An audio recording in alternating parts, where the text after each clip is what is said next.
Hello दोस्तों, कैसे हो आप लोग। तो आज के वीडियो में स्टार्ट करते हैं क्लास 10 का चैप्टर 5 जिसका नाम है अरिथमेटिक प्रोग्रेशन और इसको हिंदी में कहते हैं समांतर श्रेणी। और इसका शॉर्ट में जो नाम होता है वो होता है एपी। तो एग्जाम में यदि एपी लिखा हुआ है तो कंफ्यूज मत होना। एपी का सिंपल सा मीनिंग होता है अरिथमेटिक प्रोग्रेशन। तो पहले हम ये समझते हैं कि इस चैप्टर का जो नेम है उसका मतलब क्या है। देखो, मैंने आपको यहाँ पर एक टेबल लिख करके दी। मैंने यहाँ पे 5 का टेबल लिखा, 5, 10, 15, 20 और लास्ट की जो वैल्यू आ रही है 50 आ रही है। मैंने एक टेबल 5 की लिखी। मैं एक टेबल और लिख रहा हूँ 20 का। तो मैंने यहाँ पे 20 लिखा, फिर मैंने 40 लिखा, फिर ये 60 हो गया, फिर ये 80 हो गया और ऐसी लास्ट की जो टर्म आ रही है वो कितनी आएगी, 200 आएगी। तो यहाँ पर है कि यहाँ पर एक टेबल है ना, 5 का है, 20 का है। यदि हम पहले वाले टेबल को ध्यान से ऑब्जर्व करें तो इसमें जो डिफरेंस आ रहा है 5 का आ रहा है। 10 में से 5 का 5 हो रहा है। यहाँ पे भी डिफरेंस 5 का आ रहा है। 15 में से 10 क्या, अगेन 5 आएगा। और यहाँ पे भी डिफरेंस कितना आ रहा है, 5 का आ रहा है। 20 में से 15 को माइनस करना, 5 आ रहा है। नीचे देखिए, यहाँ पर जो डिफरेंस है वो 20 का आ रहा है क्योंकि 40 माइनस 20 20 होता है। यहाँ पे भी डिफरेंस 20 का आ रहा है, यहाँ भी डिफरेंस 20 का आ रहा है। यानी कि हम एक चीज तो समझ गए हैं कि हमारे पास अगर कोई सीरीज दे रखी है, हमारे पास कोई भी क्या है, सीरीज दे रखी है और उस सीरीज के अंदर यदि डिफरेंस इक्वल आ रहा है ना, क्या आ रहा है, डिफरेंस इक्वल आ रहा है, तो ऐसी जो सीरीज होती है वो हमेशा और हमेशा किस फॉर्म में होती है, हमेशा एपी के फॉर्म में होती है। मैं एक बार रिपीट कर रहा हूं। मैंने बोला कि हमारे पास एक सीरीज है, चाहे वो सीरीज टेबल की हो, चाहे वो सीरीज इवन नंबर की हो, चाहे वो सीरीज ओड नंबर की हो। अगर उस सीरीज में जितने भी नंबर हैं उन नंबर के बीच में यदि डिफरेंस आपका इक्वल आएगा हर बार, तो ऐसी जो सीरीज होती है उसको हम क्या बोलते हैं, एपी। पहला पॉइंट आपको समझ आ गया। अब आप ध्यान से देखिए, ये जो 5 का टेबल है, 5, 10, 15, 20, लास्ट का 50 है। तो हम इसको लिखते कैसे, सबसे पहले क्या आ रहा है, 5 आ रहा है, तो इसको हम बोलते हैं ए वन। ए वन का सिंपल सा मीनिंग है पहले नंबर की टर्म क्योंकि फर्स्ट पे आ रहा है। उसके बाद 10 सेकंड नंबर पे आ रहा है तो हम इसको ए टू लिखते हैं। ए टू का मतलब होता है सेकंड टर्म। 15 थर्ड नंबर पे आ रहा है तो इसको हम ए थ्री लिखते हैं। हम इसको फिर ए फोर लिखते हैं, ऐसे करते हैं A5, A6, A7 चलता रहेगा। और जो वो लास्ट की टर्म होती है इसको बोलते हैं ए एन। ए एन का मतलब क्या होता है, ए एन का मतलब लास्ट टर्म होता है। तो मैं यहाँ पे सबका मीनिंग लिख रहा हूँ। A1 का सिंपल सा मीनिंग होता है फर्स्ट टर्म और इसको हिंदी में क्या कहते हैं, इसको हिंदी में कहते हैं प्रथम पद। पहला पॉइंट समझ आ गया आपको। A2 का मतलब होता है सेकंड टर्म। सेकंड टर्म का मतलब होता है दूसरा यानी कि द्वितीय पद। A3 का मतलब होता है थर्ड टर्म। थर्ड का मतलब होता है तृतीय पद यानी कि जो थर्ड नंबर पे आ रहा है। ऐसे ये फोर्थ टर्म, फिर फिफ्थ टर्म, फिर सिक्स टर्म और लास्ट वाले को हम क्या रिपीट करते हैं, लास्ट वाले को हम बोलते हैं लास्ट टर्म। और लास्ट टर्म का हिंदी मीनिंग होता है अंतिम पद।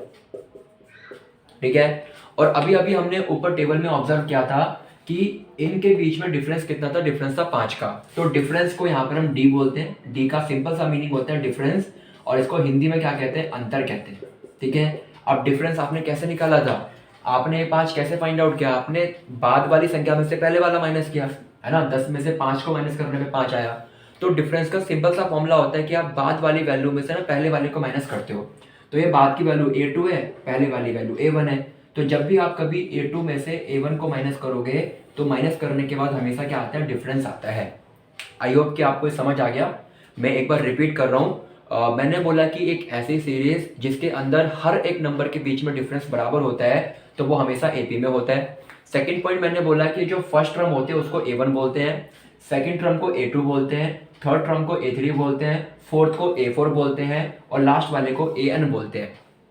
उसके बाद हम यहाँ पे डिफरेंस कैसे निकालते हैं, हम हमेशा सेकंड वाले में से पहले वाला माइनस करते हैं। कभी भी आपको पहले में से सेकंड माइनस नहीं करना, हमेशा सेकंड वाले में से पहले वाले को माइनस करना है तो आपके पास डिफरेंस की वैल्यू आ जाएगी। पहला पॉइंट समझ आ गया। अब इसमें एक चीज आप और ध्यान रखिए, वो है क्या, देखो 5 से लेकर 50 के बीच में टोटल 10 नंबर होंगे। 20 से लेकर 200 के बीच में भी टोटल 10 नंबर होंगे। तो ये नंबर जो है 10 नंबर, 20 नंबर, 15 नंबर, हम इनको रिप्रेजेंट करते हैं एन से। और एन का जो मीनिंग होता है वो होता है number of term. Number of term को हिंदी में कहते हैं पदों की संख्या। तो आई होप कि आपको डी का मतलब समझ आ गया, कॉमन डिफरेंस। आपको एन का मतलब समझ आ गया, नंबर ऑफ टर्म। तो आप पहले इसको नोट कीजिए, फिर मैं आपको इसके आगे का जो कॉन्सेप्ट है वो पढ़ाता हूं।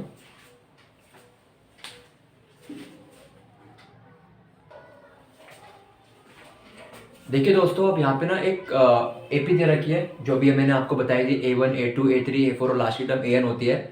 अब यहाँ पर ना एक फॉर्मूला ड्राइव होता है और आप उस फॉर्मूले को ध्यान से समझना, क्योंकि आपकी जो 5.2 एक्सरसाइज है या जो 5.1 एक्सरसाइज है उसमें यही फॉर्मूला यूज हो रहा होगा। क्या फॉर्मूला होता है? ये होता है AN इज इक्वल टू होता है A प्लस में N माइनस का 1 इंटू में D। ये आपका फॉर्मूला है, AN is equal to A plus में N माइनस का 1 इंटू में D। अब यहाँ पर ये क्या क्या लिखा हुआ है मैंने, तो मैंने आपको बताया था कि AN को हमेशा लास्ट टर्म बोलते हैं। तो AN का सिंपल सा मीनिंग है लास्ट टर्म, और इसका हिंदी में मीनिंग होता है अंतिम पद जो लास्ट में आ रहा है। ठीक है, A का मतलब होता है जो सबसे स्टार्टिंग में आ रहा है, जिसको हम क्या बोलते हैं, जिसको हम फर्स्ट टर्म बोलते हैं। फर्स्ट टर्म का मतलब होता है प्रथम पद। ठीक है, और D का मतलब क्या होता है? D का मतलब होता है डिफरेंस, जिसको हिंदी में अंतर कहते हैं, जो हम हमेशा सेकंड में से पहले वाले को माइनस करके निकालते हैं।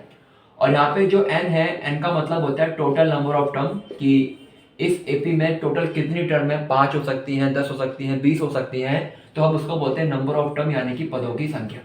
तो ये जो है आपका एक फॉर्मूला बन जाता है, और आपको ये फॉर्मूला जो है ध्यान रखना है। अब आप ध्यान से देखिए जो पॉइंट मैं आपको समझा रहा हूँ। यदि मैं आपको यहाँ पे कहता हूँ फिफ्थ टर्म, मतलब मैं 5वीं टर्म की बात कर रहा हूँ, तो आप इसको यदि इस फॉर्मूले में यूज करो ना तो बहुत ही लेंथी पड़ेगा, बट मैं आपको एक तरीका बता रहा हूँ जिससे आपको फॉर्मूला यूज करने की नीड नहीं होती। क्या तरीका है वो देखिए। A5 लिखूँ मैं, या मैंने यहाँ पे A7 लिखा, या मैंने यहाँ पर A10 लिखा, या मैंने यहाँ पर A100 लिख दिया, तो ऐसे क्वेश्चन में आप क्या करोगे? तो ध्यान रखिए, जब भी कभी A5 लिखा हुआ है तो आप पहले यहाँ पर A प्लस डी लिख देना। A7 लिखा हुआ है, आप यहाँ पर A प्लस डी लिख देना। A10 लिखा हुआ है, यहाँ पर भी आप A प्लस डी लिख देना। और A100 में भी क्या करना है? A प्लस डी आपको लिख देना है। पहला पॉइंट समझ आ गया कि जितनी भी टर्म पूछ रहा है, 5वीं 6वीं 7वीं 100 नंबर की टर्म भी पूछ रहा है, चाहे 1000वें नंबर की टर्म भी पूछ रहा है ना, तो आपको पहला स्टेप तो करना है, A प्लस डी सब में लिखना है। पहला पॉइंट समझ आ गया। देखिए फॉर्मूले में क्या कर रखा है, n में से 1 को माइनस कर रखा है, तो 5 में से 1 को माइनस कीजिए तो d के आगे 4 आ गया। 7 में से 1 को माइनस कीजिए तो d के आगे 6 आ गया। 10 में से माइनस कीजिए तो 9 आएगा, और 100 में से माइनस कीजिए तो 99 आ जाएगा। ठीक है, आपको A प्लस डी लिखना है, और D के आगे क्या करना है, आपको सिर्फ इस वाले नंबर में से जो है ना 1 को माइनस करना है। मैं आपको और एग्जांपल देके बताऊं। सपोज करो मैंने यहाँ पे लिखा A200। अब इसको हम कैसे लिखेंगे? मैंने आपसे कहा था कि इसको पहले आप A प्लस डी लिख दो, और फिर मैंने कहा था कि जो 200 है ना, इसमें से 1 को माइनस करो, कितना आएगा? 199 आ गया। अच्छा, यदि मैं कहता हूँ 1000वीं टर्म, तो हम क्या करेंगे? मैंने कहा 1000वीं टर्म पूछा है, कोई बात नहीं, हम इसको A प्लस डी लिख देंगे। A प्लस डी लिख दिया, फिर हम क्या करते हैं, हम 1000 में से 1 को माइनस करते हैं, तो यहाँ पर वैल्यू कितनी आती है? 999 आती है। आई होप कि आपको समझ आ गया है। यदि क्वेश्चन में आपको जोन सी मर्जी टर्म पूछ ले, आप हर किसी में A और D लिखोगे, और D के पहले कौन सा नंबर आता है, इस वाले में से आपको 1 माइनस करके वो नंबर वहां पे लिखना होता है। आई होप कि आपको ये समझ आ गया है, इसमें कोई डाउट नहीं है, तो नोट कीजिए इस वाले को, कॉन्सेप्ट को भी।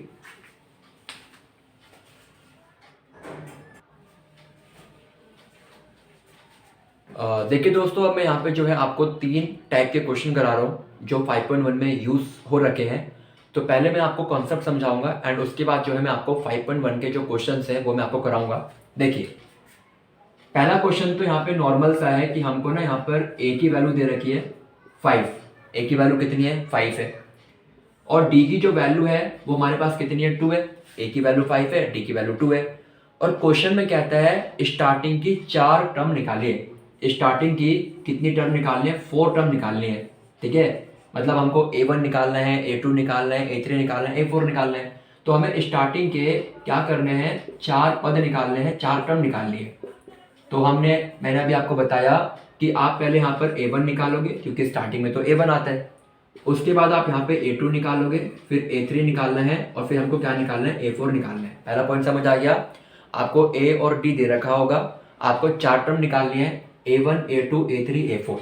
और मैंने अभी आपको बताया था कि A4 में आप A प्लस डी तो लिखोगे, लेकिन फिर आप 4 में से 1 को माइनस करोगे, यहाँ पे कितना आएगा? 3 आ गया। A3 को आप A प्लस डी तो लिखोगे, फिर आप 3 में से 1 को माइनस करोगे, 2 आएगा, तो यहाँ पर 2 आ गया। A2 को आप A प्लस डी तो लिखोगे, लेकिन 2 में से जब हम 1 को माइनस करते हैं ना, तो 1 ही आता है, और हम 1 को लिखते नहीं है, तो हम इसको A प्लस डी का सेम लिख देंगे। ठीक है, और जो हमारा A1 है, A1 को हम क्या लिखेंगे, यहाँ पर A लिखेंगे, क्योंकि मैं इसको यदि A प्लस डी लिखता हूँ और एक में से एक गया 0, तो इस वजह से यहाँ पे हम लिखते नहीं है। तो पहला पॉइंट आप ये समझ लो कि A1 को हम A ही बोलते हैं, A2 का मतलब A प्लस डी होता है, A3 का मतलब A प्लस 2D होता है और A4 का मतलब A प्लस 3D होता है। पहला पॉइंट समझ आ गया। अब आपको यहाँ पे सारी वैल्यू पता है, आपको सिर्फ वैल्यूज पुट करनी है। देखिए A की वैल्यू कितनी है, 5 है, तो पहले वाली टर्म कितनी आएगी, 5 आएगी।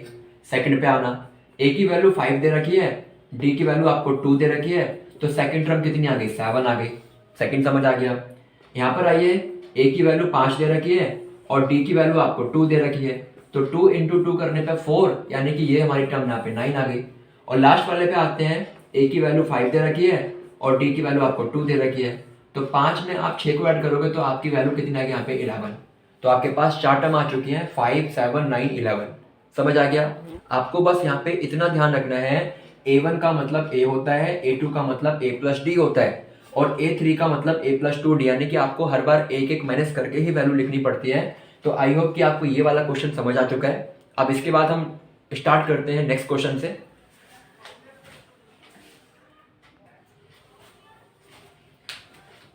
देखिए बच्चों, सेकंड क्वेश्चन क्या है कि आपको ना इस बार एक एपी दे रखी है। एपी क्या है, 6, 9, 12, 15, ठीक है। और आपसे क्या पूछा है, आपसे पूछा बताओ पहले वाली टर्म क्या होगी और आपका कॉमन डिफरेंस क्या होगा। आपको दो चीज निकालनी है, पहली टर्म क्या होगी और कॉमन डिफरेंस क्या होगा। तो हमको पता है कि स्टार्टिंग की टर्म को ही तो A1 बोलते हैं, तो हमको पता लग गया कि स्टार्टिंग की टर्म यहाँ पे 6 है, तो हमारा आंसर 6 हो गया। अच्छा, डी कैसे निकालते हैं। डी का फॉर्मूला मैंने आपको बताया था कि बाद की टर्म से पहले वाले को माइनस करना है, यानी कि हमको A2 में से क्या माइनस करना है, A1 माइनस करना है। तो बाद की टर्म 9 आ रही है और पहले की टर्म 6 है, तो आप 9 में से 6 को माइनस करोगे तो कॉमन डिफरेंस कितना आएगा, 3 का कॉमन डिफरेंस आ जाएगा। ठीक है, आई होप कि ये समझ आ गया। अब आते हैं एक्सरसाइज 5.1 का जो क्वेश्चन नंबर 2 है, आप उसको एक बार ध्यान से रीड कीजिए।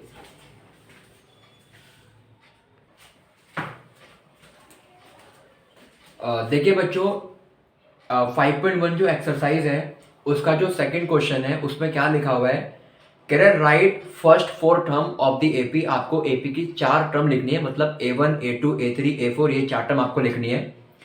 और आपको फर्स्ट टर्म की वैल्यू दे रखी है और आपको कॉमन डिफरेंस दे रखा है। तो यहाँ पे टोटल 5 क्वेश्चन है, मैं आपको पांचों के 5 क्वेश्चन कराऊंगा, आप ध्यान से इसको देखिए। क्वेश्चन नंबर 2 5.1 का, उसका जो पहले वाला पार्ट है उसमें ए की वैल्यू आपको 10 दे रखी है और जो कॉमन डिफरेंस है इसकी वैल्यू भी आपको 10 दे रखी है और आपसे कहता है स्टार्टिंग की 4 टर्म निकालिए। तो इसका मतलब ये है कि हमको A1 निकालना है, हमको A2 निकालना है, फिर हमें A3 निकालना है और फिर हमको यहाँ पर A4 निकालना है। यही 4 टर्म होती हैं। तो A1 को हम A बोलते हैं, A2 को हम A प्लस डी लिखते हैं, A3 का मतलब A प्लस 2D होता है ना, 3 में से 1 को माइनस करने पे 2 आता है। A4 का मतलब A प्लस 3D हो जाता है, क्योंकि 4 में से 1 को माइनस करने पे 3 आता है। अब आप देखिए कि A की वैल्यू 10 थी तो हमने यहाँ पे 10 पुट कर दिया, पहला समझ आ गया। इसको देखिए, A की वैल्यू 10 दे रखी है और D की वैल्यू भी आपको 10 दे रखी है, तो सेकंड टर्म कितनी आ गई, 20 आ गई। सेकंड भी समझ आ गया आपको, है ना। थर्ड पे आते हैं, A की वैल्यू 10 दे रखी है और यहाँ पे 2 D दे रखा है, यानी कि आपको D को 2 से मल्टीप्लाई करना है। D की वैल्यू आपको 10 दे रखी है, तो यहाँ पे 10 और 2 को मल्टीप्लाई करने पर 20 आएगा और यहाँ पे आपने इसको ऐड किया, आपकी थर्ड टर्म 30 आ गई। यहाँ पर आइए, A की वैल्यू आपको 10 दे रखी है और यहाँ पे लिखा हुआ है 3D, यानी कि हमको D को 3 से मल्टीप्लाई करना है। तो यहाँ पर हम इसको मल्टीप्लाई करेंगे तो सॉल्व करने पे इसकी वैल्यू कितनी आएगी, 40। तो आपको यहाँ पे लिखना भी है लास्ट में कि हमारी जो एपी की 4 टर्म है वो कौन कौन सी है। पहले वाली 10 है, सेकंड वाली 20 दे रखी है, थर्ड वाली 30 दे रखी है और फोर्थ वाली कितनी दे रखी है, 40। तो हमारी ये एपी की 4 टर्म दे रखी है जो मैंने आपको यहाँ पे लिख के बता दी है। ठीक है, ये फर्स्ट क्वेश्चन नोट कीजिए, फिर हम सेकंड क्वेश्चन पे आते हैं।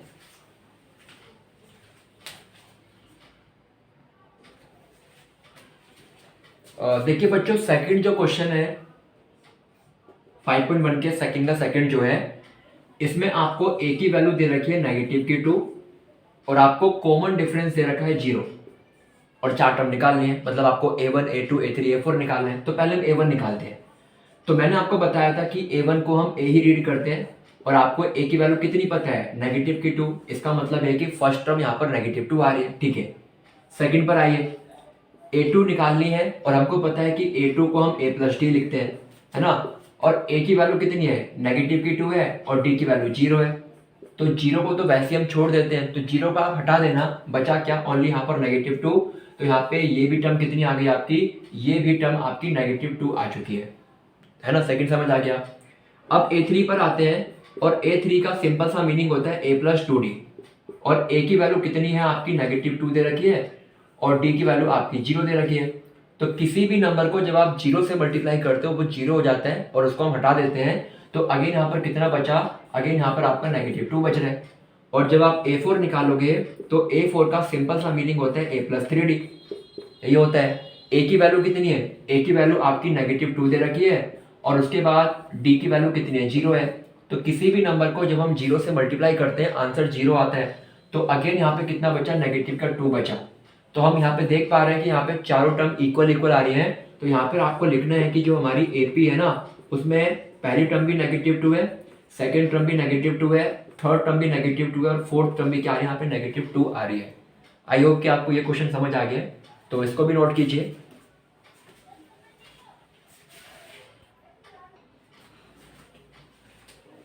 देखिए बच्चों, इसके बाद जो थर्ड क्वेश्चन है उसमें आपको A की वैल्यू 4 दे रखी है और D की वैल्यू आपको -3 दे रखी है। आपको 4 टर्म निकालनी है, तो सॉल्व करते हैं।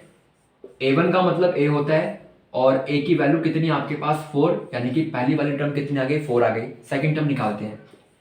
A2 का मतलब होता है A+D, है ना, यही फॉर्मूला होता है। आप देखिए कि A की जो वैल्यू है वो 4 दे रखी है, प्लस सेम का सेम लिखना है, उसमें चेंज नहीं करना। और D की वैल्यू कितनी है, -3, तो आप यहाँ पे -3 लिखोगे, ठीक है। जब भी कभी हम नेगेटिव लगाते हैं ना, हमेशा ब्रैकेट आता है, तो ब्रैकेट लगा दिया। अब आप देखिए ये प्लस है और ये माइनस है, तो प्लस और माइनस क्या होता है, प्लस माइनस माइनस होता है, तो यहाँ पर माइनस आ गया। और आपको यहाँ पे दिख रहा है कि 4 में से 3 को जब हम माइनस करेंगे तो 1 आएगा, 1 ही आएगा ना। और सिंबल हमेशा बड़ी संख्या के आगे वाला आता है, तो 4 यहाँ पे बड़ा है, तो यहाँ पे सिंबल कौन सा आ रहा होगा, प्लस का आ रहा होगा। तो ये फर्स्ट टर्म है, ये सेकंड टर्म है। अब आते हैं थर्ड टर्म के ऊपर। तो थर्ड टर्म का फॉर्मूला होता है A+2D। और हमें पता है कि A की जो वैल्यू है वो बेसिकली 4 दे रखी है और यहाँ पे जो D की वैल्यू है -3 दे रखी है।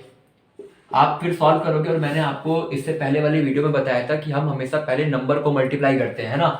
तो हम 3 और 2 को मल्टीप्लाई करेंगे, 6 आएगा। उसके बाद हम रूट को मल्टीप्लाई करते हैं, रूट यहाँ पे है नहीं। फिर हम वेरिएबल को मल्टीप्लाई करते हैं, वेरिएबल भी यहाँ पे नहीं है। और लास्ट में हम साइन को मल्टीप्लाई करते हैं, तो ये प्लस और माइनस क्या होगा, माइनस हो गया। ये समझ आ गया आपको।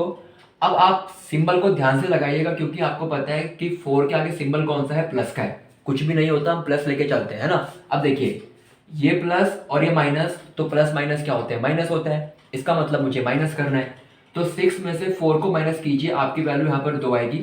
लेकिन हमको पता है कि सिंबल हमेशा बड़ी संख्या के आगे वाला आप लगाते हो, तो यहाँ पे 6 संख्या बड़ी है, तो सिंबल कौन सा आएगा, यहाँ पे नेगेटिव का 2 आ गया, ठीक है। अब लास्ट की टर्म पे आते हैं A4 पे, और A4 का मतलब होता है A+ में 3D, यही फॉर्मूला होता है। देखिए A की वैल्यू तो हमको पता है 4 है, तो उसको तो चेंज करना नहीं है। और D की वैल्यू कितनी है, D की वैल्यू हमारे पास -3 दे रखी है, तो यहाँ पर हमने -3 पुट कर दिया। 4 को सेम रखना है।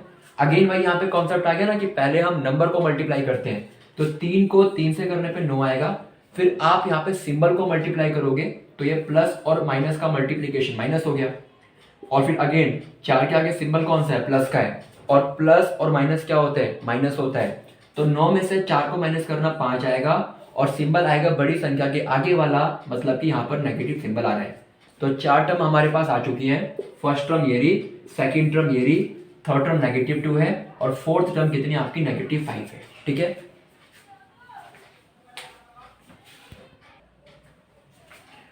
देखिए बच्चों, क्वेश्चन नंबर जो 4 है, इस क्वेश्चन में आपको A की वैल्यू -1 दे रखी है और D की वैल्यू 1/2 दे रखी है, और आपको क्या करना है, 4 टर्म निकालनी है। देखिए A1 तो आपको पता है कि A1 का मतलब A होता है, और A की वैल्यू कितनी है, -1, तो फर्स्ट टर्म तो हमारे पास सिंबल से आ गई।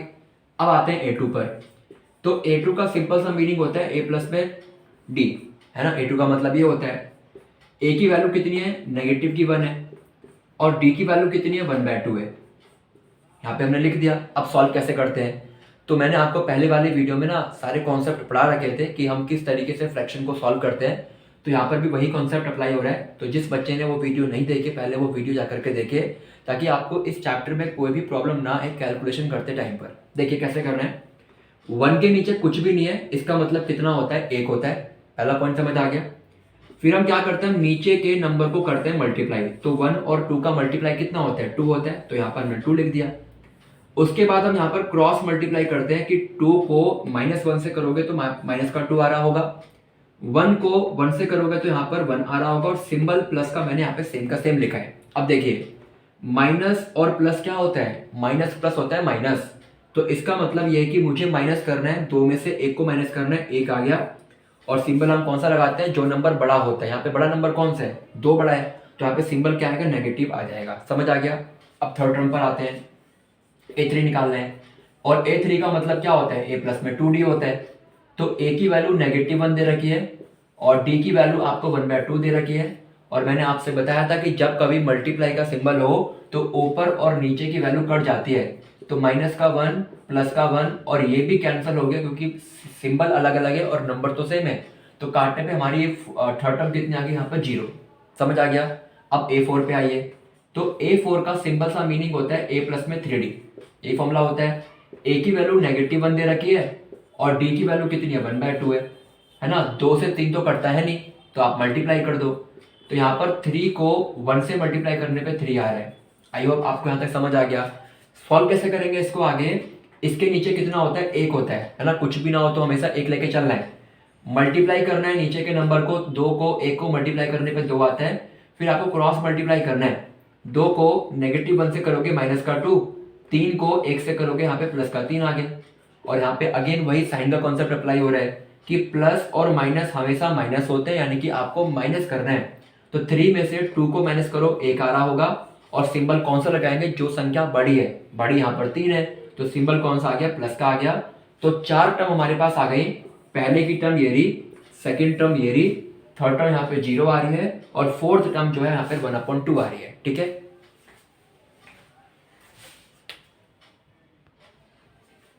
देखिए बच्चों, ये जो है आपका क्वेश्चन नंबर 5 है। अब कैसे करना है, अगेन सेम ही कॉन्सेप्ट है, 4 टर्म निकालनी है। तो A1 का मतलब होता है A, और आपके पास A की वैल्यू कितनी है, नेगेटिव की 1.25।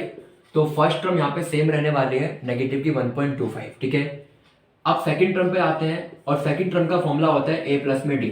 ये फॉर्मूला होता है। देखिए A की वैल्यू कितनी है, नेगेटिव की 1.25, ये आपके पास A की वैल्यू दे रखी है।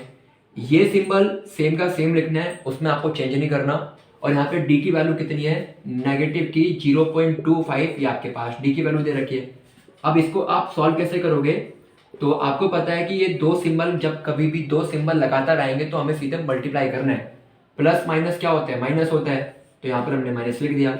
और आप खुद देखिए, यहाँ पर भी माइनस है और यहाँ पर भी माइनस है, तो माइनस माइनस क्या होता है, प्लस होता है, यानी कि हमको इनको ऐड करना है। तो 1.25 को 0.25 को जब आप ऐड करोगे तो आपकी वैल्यू आएगी 1.50। और सिंबल कौन सा लगाएंगे, जो संख्या बड़ी होती है, तो बड़ी तो ये नंबर है, तो यहाँ पे सिंबल कौन सा आएगा, यहाँ पर नेगेटिव का आ जाएगा 1.50। अब थर्ड टर्म पर आते हैं, तो हम कहेंगे A3 का मतलब होता है A प्लस में 2D।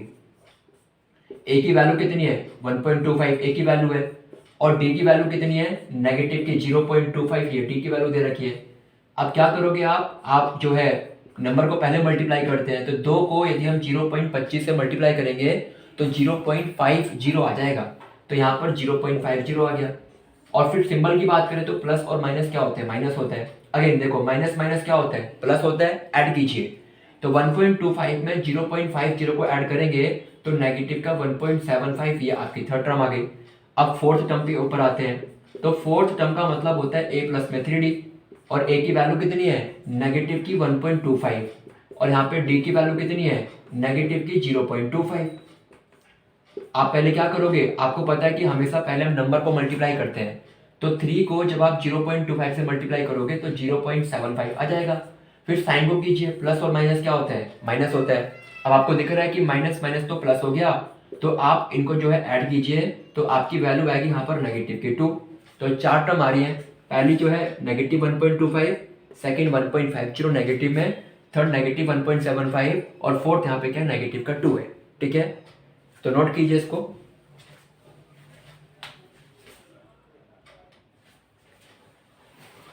देखिए बच्चों, इसके बाद जो 5.1 का क्वेश्चन नंबर 3 है, इस क्वेश्चन में कहता है कि फॉर द फॉलोइंग एपी, आपको ये एपी दे रखी है और कहता है कि right the first term and the common difference. आपको पहले वाली टर्म लिखनी है और आपको जो है कॉमन डिफरेंस लिखना है। यानी कि हमको यहाँ पर फर्स्ट टर्म यानी कि ए की वैल्यू निकालनी है और उसके बाद हमको यहाँ पे कॉमन डिफरेंस यानी कि डी की वैल्यू निकालनी है। कैसे करोगे? आपको पता है कि फर्स्ट टर्म तो स्टार्टिंग की वैल्यू होती है, तो यहाँ पर हमने 3 लिख दिया, पहला आंसर आ गया। अब डी की बात करते हैं। देखो डी कैसे निकालते हैं, हम हमेशा सेकंड वाली टर्म में से फर्स्ट वाली टर्म को माइनस करते हैं, यही फॉर्मूला होता है। सेकंड टर्म क्या है? सेकंड टर्म बाद की टर्म की होती है, यानी कि यहाँ पे 1 सेकंड टर्म हो गया है, यहाँ पे सेम का सेम लिख दिया। ये नेगेटिव का सिंबल सेम का सेम रहेगा, इसको चेंज नहीं करना। और यहाँ पे a1 की वैल्यू कितनी है? a1 की वैल्यू यहाँ पर 3 दे रखी है। समझ आ गया? अब सॉल्व कैसे करोगे?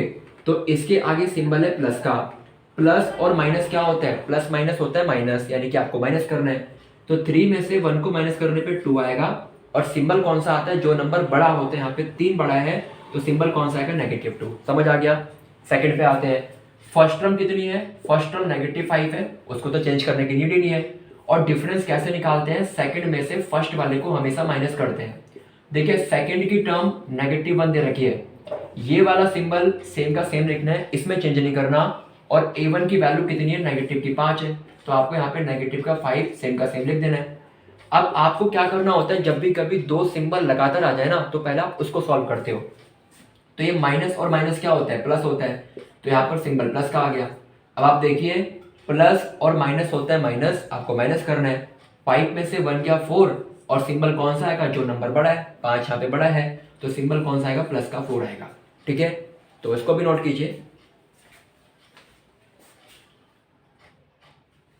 देखिए बच्चों, ये जो हमारा क्वेश्चन नंबर 3 है, इसमें भी वही सेम सेम चीज करनी है कि हमको ए और डी का मान निकालना है। तो ए की वैल्यू क्या होती है? जो स्टार्टिंग की नंबर है ना, 1/3। यहाँ पे आपको ए की वैल्यू पता लग गई। डी की वैल्यू कैसे निकालते हो? हमेशा सेकंड वाले में से पहले वाले को माइनस करते हो, ऐसे ही करते हैं डी का फॉर्मूला।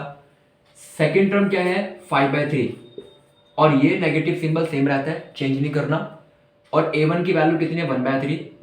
आपको समझ आ गया? और याद कीजिए, मैंने आपको कैलकुलेशन में पढ़ाया था कि जब भी कभी नीचे कोई नंबर हो और वो सेम नंबर हो तो उसको सेम लिखते हैं और ऊपर के नंबर को भी हम सेम लिखते हैं। और 5 में से 1 का कितना बचा? 4, तो आपका आंसर कितना आ गया? 4/3। ठीक है, यहाँ पे आइए, ए की वैल्यू कितनी है? 0.6, तो यहाँ पे ए की वैल्यू 0.6 है। और डी की वैल्यू कितनी होती है? सेकंड में से फर्स्ट वाले को माइनस करते हैं, तो सेकंड टर्म 1.7 है और पहले वाली टर्म 0.6 है। आप क्या करोगे? आप इनको माइनस कर दोगे, है ना। तो 7 में से 6 गया 1 हो गया, ये पॉइंट सेम का सेम रहता है। और 1 में से 0 गया 1 हो गया, तो आपके पास कॉमन डिफरेंस कितना आएगा? 1.1 का आएगा। ठीक है,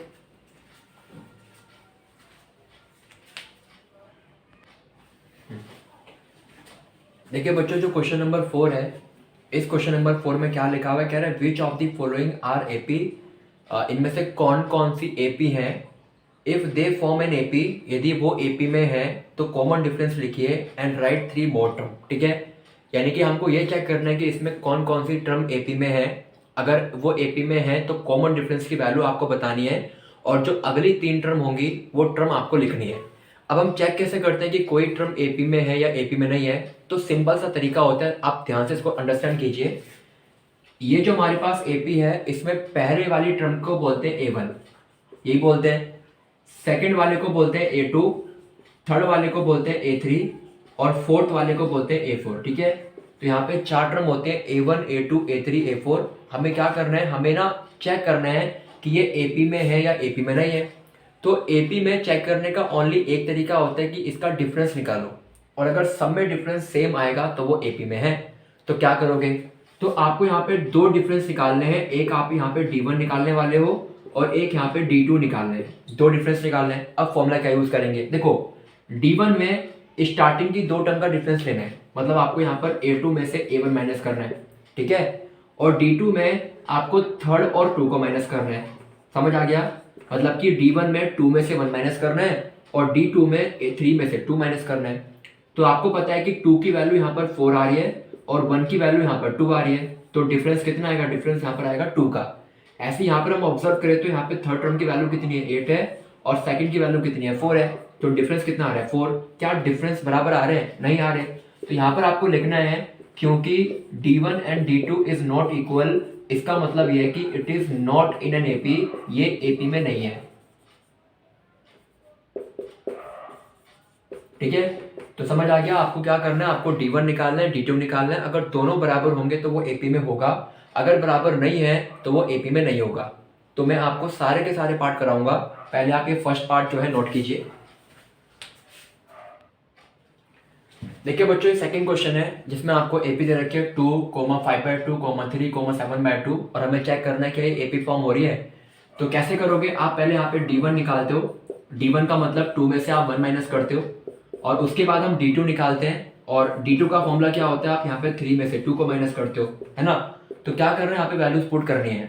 2 की वैल्यू कितनी है 5/2, तो यहाँ पर हमको 5/2 पुट करना है। और A1 की वैल्यू कितनी है, A1 की वैल्यू 2 दे रखी है। ठीक है, अब कैसे करोगे, आपको पता है कि 2 के नीचे ना कुछ भी नहीं है, तो इसके नीचे हमेशा आपको 1 लेके चलना है। फिर आप क्या करोगे, आप इसको मल्टीप्लाई करोगे, फिर क्रॉस मल्टीप्लाई करोगे, ऐसे सॉल्व करते हैं। तो 2 और 1 का मल्टीप्लाई 2 होता है। जब आप क्रॉस मल्टीप्लाई करोगे तो 5 में से 1 गया, मतलब 5 इंटू 1 5 होता है, और 2 इंटू 2 4 होता है, और डिफरेंस करने पे आपका डिफरेंस कितना आएगा, 1/2 का डिफरेंस आ गया। ऐसे ही आपको यहाँ पे करना है। A3 की वैल्यू कितनी है, A3 की वैल्यू 3 दे रखी है, और A2 की वैल्यू कितनी है 5/2 है। और सॉल्व कैसे करेंगे, 3 के नीचे कुछ भी नहीं है तो इसके नीचे आपको 1 लेके चलना है। फिर आप मल्टीप्लाई कीजिए, 1 और 2 का मल्टीप्लाई 2 होता है, एंड देन क्रॉस मल्टीप्लाई कीजिए, 2 इंटू 3 6 होता है, और 5 इंटू 1 5 होता है, और डिफरेंस करने पे कितना आएगा 1/2 आ गया। और आपको दिख रहा है कि यहाँ पे तो डिफरेंस बराबर आ रहा है, तो क्योंकि D1 और D2 यहाँ पर बराबर है, तो इसका मतलब ये क्या है, ये एपी के अंदर है, it is in an AP. तो पहला पॉइंट समझ आ गया। आप A2 में से A1 माइनस कीजिए, फिर आप थर्ड वाले में से 2 वाले को माइनस कीजिए, और दोनों वैल्यू बराबर आएंगी तो वो एपी में होगा, अदरवाइज नहीं होगा। यदि ये एपी में है तो आपको अगली 3 टर्म निकालनी है ना। अब एक चीज ध्यान से ऑब्जर्व करना, ये A1 है, ये A2 है, ये A3 है, और ये A4 है। तो अगली 3 टर्म कौन सी होंगी, A5, A6, A7, ये 3 टर्म होंगी। तो इसका मतलब ये है कि आपको यहाँ पर A5 निकालना है, फिर आपको यहाँ पर A6 निकालना है, और उसके बाद हमें यहाँ पे क्या करना है, A7 निकालना है ना। और मैंने आपको बताया था A5 को हम हमेशा A+4D लिखते हैं, A6 को हम A+5D लिखते हैं, और A7 को हम A+6D लिखते हैं। अब वैल्यूज पुट करनी है। A की वैल्यू आपको स्टार्टिंग में पता है, A की वैल्यू कितनी है 2, तो यहाँ पर हमको 2 पुट करना है। उसके बाद D की वैल्यू कितनी आई थी, और यहाँ पे D की वैल्यू आई थी 1/2, तो यहाँ पर हमको 1/2 पुट करना है। और यहाँ पे 2 से 4 कट हो गया 2 बार में, तो यहाँ पे कितना बचा, 2 + 2 बचा। तो यहाँ पर 5th नंबर की टर्म कितनी आ गई, 4 आ गई। समझ आ गया। अब नेक्स्ट पर आते हैं। A की वैल्यू कितनी है, A की वैल्यू आपको 2 दे रखी है, और D की वैल्यू कितनी थी, D की वैल्यू 1/2 दे रखी थी। तो हम इसको आगे सॉल्व करते हैं। हम 5 को 1 से मल्टीप्लाई करेंगे तो 5 आ जाएगा। और इसको सॉल्व कैसे करते हैं, मैंने आपको बताया था कि जब 2 के नीचे कुछ भी ना हो तो हम उसके नीचे 1 लेके चलते हैं ना। तो यहाँ पे हमको 1 लिखना है, मल्टीप्लाई कीजिए 1 को और 2 को मल्टीप्लाई करने पर 2 आएगा, और उसके बाद क्रॉस मल्टीप्लाई करना है। 2 इंटू 2 4 होता है, और 5 इंटू 1 5 होता है। तो यहाँ पे ये टर्म कितनी आएगी, 9/2 आ गई। समझ आ गया। ऐसे ही आपको यहाँ पर क्या करना है, A7 निकालना है, और A7 का मतलब होता है A प्लस में 6D। और हमारे पास A की वैल्यू कितनी है, A की वैल्यू हमको 2 दे रखी है, और यहाँ पे D की वैल्यू कितनी है 1/2 दे रखी है। तो 2 से 6 3 बार में कैंसिल हो गया, तो यहाँ पे कितना आ गया 2 + 3 इंटू में 1 आ रहा है ना। और आप मल्टीप्लाई करोगे 3 इंटू 1 को तो 3 आ जाएगा। तो यहाँ पे A7 की वैल्यू कितनी आएगी 5। तो आई होप कि आपको समझ आ गया है कि 3 टर्म कैसे निकालना है। A5, A6, A7 करके आपको अगली 3 टर्म जो है फाइंड आउट कर लेनी है। ठीक है,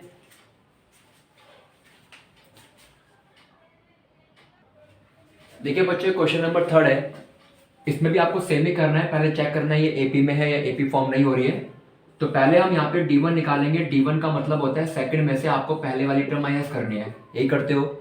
सेकंड टर्म कितनी है, नेगेटिव की 3/2 है, नेगेटिव की 3.2 आपने यहाँ पे लिख दिया। ये नेगेटिव सेम का सेम रहता है, इसको चेंज नहीं करना होता। और A1 की वैल्यू कितनी है, नेगेटिव की 1/2, मतलब सॉरी 1.2, तो नेगेटिव की 1.2 हमने यहाँ पे लिख दिया। और मैंने आपसे कहा था कि जब भी कभी 2 सिंबल लगातार आएंगे तो पहले आपको उनको सॉल्व करना है। तो ये माइनस माइनस क्या होता है, प्लस हो गया। ठीक है, और अगेन देखिए माइनस और प्लस क्या होता है, माइनस प्लस माइनस होता है। तो 3.2 में से आपको 1.2 माइनस करना है। 2 से 2 तो कट गया, तो 3 में से 1 गया, कितना बचा, 2 बचा। और सिंबल कौन सा आएगा, जो संख्या बड़ी है, तो बड़ी यहाँ पर 3.2 थी, तो आपका D1 कितना आ गया, 2 आ गया। अब आप चेक कीजिए कि D2 क्या आ रहा है। तो D2 का भी फॉर्मूला सेम होता है, आपको 3 में से सिर्फ 2 को माइनस करना है, यही करते हैं, है ना। तो 3 कितना है, 3 की वैल्यू आपको 5.2 दे रखी है, ये नेगेटिव सेम का सेम रहता है। और A2 की वैल्यू कितनी है, A2 की वैल्यू आपके पास नेगेटिव का 3.2 दे रखी है। आप सॉल्व कीजिए, माइनस माइनस क्या होता है, प्लस होता है, तो यहाँ पर हमने इसको प्लस का 3.2 कर दिया। और फिर हम क्या करते हैं, माइनस प्लस माइनस होता है, यानी कि मुझे माइनस करना है, तो 2 से 2 तो कट हो गया, तो 5 में से 3 गया 2, और यहाँ पे सिंबल कौन सा आएगा, जो नंबर बड़ा होता है, तो यहाँ पे स्टार्टिंग का नंबर बड़ा है, तो यहाँ पे भी डिफरेंस कितना आ गया, 2 आ गया नेगेटिव का। और हमको पता है कि जब भी कभी D1 और D2 बराबर होंगे, तो इसका मतलब ये है कि वो हमेशा AP की फॉर्म में होगा, it is in an AP। समझ आ गया। और क्वेश्चन में ये भी तो कहा रखा था कि यदि ये AP में है तो अगली 3 टर्म निकालो। तो फर्स्ट, सेकंड, थर्ड, फोर्थ आपको पता है, आपको A5 निकालना है, मतलब कि A+4D करना है, कर लोगे। A की वैल्यू पता है और D की वैल्यू आपके पास आई रखी है। फिर A6 निकालना है, यानी कि A+5D करना है। अगेन भाई ये कि A की वैल्यू आपको दे रखी है और D की वैल्यू आपने यहाँ से फाइंड आउट कर ही ली थी। फिर आपको A7 निकालना है, A+6D कर देना, ठीक है। तो ये जो है आपका क्वेश्चन नंबर 3 है।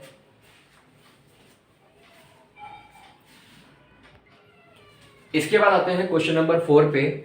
और क्वेश्चन नंबर 4 में भी आपको AP की 4 टर्म दे रखी है, आपको चेक करना है कि ये भी AP फॉर्म करेंगी या नहीं करेंगी। तो अगेन वही करना है आपको, D1 के लिए हमेशा 2 में से पहले वाली टर्म को ही माइनस करते हैं। तो सेकंड नंबर की टर्म नेगेटिव की 6 दे रखी है, ये नेगेटिव सेम का सेम रहेगा, नो चेंज। और A1 की वैल्यू कितनी है, नेगेटिव 10 है, तो आपको यहाँ पे नेगेटिव 10 रख देना है, ठीक है। अब आप देखिए, माइनस माइनस क्या होता है, प्लस होता है, तो यहाँ पर आपका प्लस का 10 आ गया। और उसके बाद माइनस और प्लस क्या होता है, माइनस होता है, यानी कि आपको माइनस करना है। तो 10 में से 6 को माइनस करोगे, आपका 4 आएगा। और सिंबल हम कौन सा यूज करते हैं, जो नंबर बड़ा होता है, तो बड़ा तो यहाँ पे 10 है, तो इसका मतलब D1 की वैल्यू कितनी आएगी, प्लस की 4 आ रही है, ठीक है। अब D2 पे आते हैं, तो D2 का मतलब होता है थर्ड में से सेकंड वाले को माइनस करना है, यही करते हैं। थर्ड की टर्म कितनी है, नेगेटिव की 2 थर्ड नंबर की टर्म आ रही है, ये नेगेटिव सेम का सेम रहेगा। और A2 की वैल्यू कितनी है, माइनस की 6 है, तो हमको यहाँ पे माइनस का 6 पुट करना है। और मैंने आपको कहा था कि जब भी कभी 2 सिंबल लगातार आएंगे, पहले आप उनको सॉल्व करते हो। तो माइनस और माइनस क्या होता है, प्लस होता है, तो हमने इसको प्लस का 6 लिख दिया। और अगेन आप देखिए, ये माइनस है, ये प्लस है, तो माइनस प्लस माइनस होता है, तो 6 में से 2 गया 4, और सिंबल कौन सा आएगा, जो नंबर बड़ा है, तो यहाँ पे 6 बड़ा है, तो यहाँ पे सिंबल आ गया प्लस का। तो आपको यहाँ पे लिखना है कि यहाँ पर D1 और D2 बराबर है, तो इसका मतलब ये है कि ये ना AP फॉर्म करेगी, ये AP के अंदर है। समझ आ गया, 4 और 4 बराबर है। अब क्योंकि ये AP में, तो आपको अगली 3 टर्म और निकालनी है, आपको A5 निकालना है, A+4D करके, ठीक है। इसको फाइंड आउट कर लेना। A की वैल्यू नेगेटिव 10 है और D की वैल्यू आपके पास 4 दे रखी है। फिर आप A6 निकालोगे A+5D करके, और फिर आप यहाँ पे A7 निकालोगे A+ में 6D करके। तो ये हो गया आपका क्वेश्चन नंबर 4।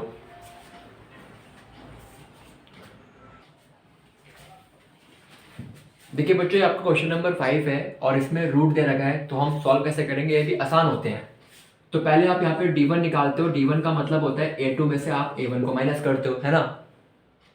आपको पता है कि A2 की वैल्यू 3 + √2 है, तो यहाँ पर हमको 3 + √2 पुट करना है, रख दिया। नेगेटिव सिंबल सेम का सेम रहता है, नो चेंज। और A1 की वैल्यू कितनी है, स्टार्टिंग में 3 दे रखा है, और -3 से +3 कैंसिल होके यहाँ पे डिफरेंस कितना आ गया, √2 का डिफरेंस आ गया। समझ आ गया। अब हम आते हैं D2 के ऊपर। तो D2 का मतलब होता है कि 3 में से आपको 2 माइनस करना है, यही करते हो। थर्ड नंबर की टर्म कौन सी है, ये फर्स्ट पे है, ये सेकंड पे है, ये थर्ड पे है, तो थर्ड नंबर की टर्म है 3 + में 2√2, ठीक है, ये दे दिया। नेगेटिव लगाना है, और जब भी कभी 2 से ज्यादा टर्म होती हैं या 1 से ज्यादा टर्म जब भी होती हैं, आप ब्रैकेट लगाते हो, तो सेकंड नंबर पे ना 3 + √2 दे रखा है, तो आप यहाँ पे 3 + √2 लिखोगे, लेकिन यहाँ पे आपको क्या लगाना पड़ेगा, ब्रैकेट लगाना पड़ेगा। यहाँ पे मैंने क्यों नहीं लगाया, बिकॉज एक ही टर्म थी, तो एक पे अप्लाई नहीं होता है, लेकिन 2 होंगी या ऊपर होंगी तो आपको ब्रैकेट लगाना है। अब आप क्या करोगे, आप ना ब्रैकेट को ओपन करना, ये आपका -3 हो जाएगा। और माइनस और प्लस क्या होता है, माइनस प्लस माइनस होता है, मैंने आपको ब्रैकेट का मल्टीप्लाई पढ़ा रखा है। तो माइनस और प्लस होता है माइनस, तो यहाँ पे आपका √2 आ गया। अगेन 3 से 3 कैंसल, और यहाँ पे कितना आएगा, 2 रूट में से आपको 1 रूट 2 माइनस करना है। और याद कीजिए इससे पहले वाली वीडियो में मैंने आपको ऐसे क्वेश्चन कराए थे कि जब भी कभी रूट और रूट सेम होगा तो उसको आप माइनस भी कर सकते हो, आप उसको ऐड भी कर सकते हो। और कैसे करते हो, कॉमन निकाल के करते हो। तो यहाँ से रूट 2 और यहाँ से रूट 2 यदि हम कॉमन निकाल देते हैं तो ब्रैकेट में क्या बचता है, यहाँ पर तो 2 बच रहा है, तो आप यहाँ पे 2 का 2 सेम का सेम लिखने वाले हो। फिर ये नेगेटिव बच रहा है, क्या यहाँ पे कुछ बच रहा है, नहीं, तो 1 लिखोगे यहाँ पर आप, तो हमने यहाँ पे 1 लिख दिया। अब आप खुद देखिए कि जब हम 2 में से 1 को करेंगे माइनस तो 1 ही तो बचेगा, और 1 को जब आप इससे मल्टीप्लाई करोगे तो आपका डिफरेंस कितना आएगा, यहाँ पे रूट 2 का डिफरेंस आ गया। तो आप चेक करो क्या आपका D1 और D2 बराबर है, बिल्कुल बराबर है, तो इसका मतलब ये AP फॉर्म हो रहा है। अब बात करते हैं इसके अगले 3 टर्म को कैसे निकालना है। तो मैं इसकी अगले 3 टर्म निकाल के बता रहा हूँ। आपको यहाँ पर A5 निकालना है, मतलब कि आपको यहाँ पर A प्लस 4D करना है। यही तो करते हो। देखिए A की वैल्यू कितनी है, A की वैल्यू आपके पास 3 दे रखी है, और यहाँ पे D की वैल्यू कितनी आई है, यहाँ पे रूट 2 आई है।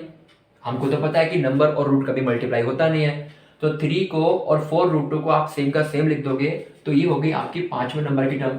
आपको A6 निकालना है, और A6 का मतलब A प्लस में 5D होता है। A की वैल्यू 3 दे रखी है और D की वैल्यू कितनी है, रूट 2 दे रखी है, और 5 को रूट 2 से मल्टीप्लाई करोगे तो हमको पता है कि नंबर और रूट कभी मल्टीप्लाई नहीं होता, तो इसको आपको 3 प्लस 5 रूट 2 सेम का सेम रहने देना है। अब आते हैं A7 पे। A7 का मतलब आपको यहाँ पर A प्लस 6D निकालना है, और आपको पता है कि A की वैल्यू 3 है और D की वैल्यू कितनी है, रूट 2 है, और जब हम 6 को रूट 2 से मल्टीप्लाई करेंगे तो नंबर और रूट मल्टीप्लाई नहीं होता, तो इसको आप 6 रूट 2 सेम का सेम लिख देना।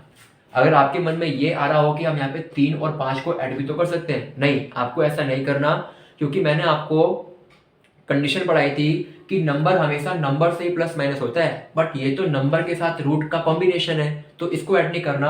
आप 3 को अलग रहने देना और 5 रूटों को आप जो है अलग रहने देना, तो आपकी 3 टर्म ये आएंगी, A5, A6 और A7, ठीक है।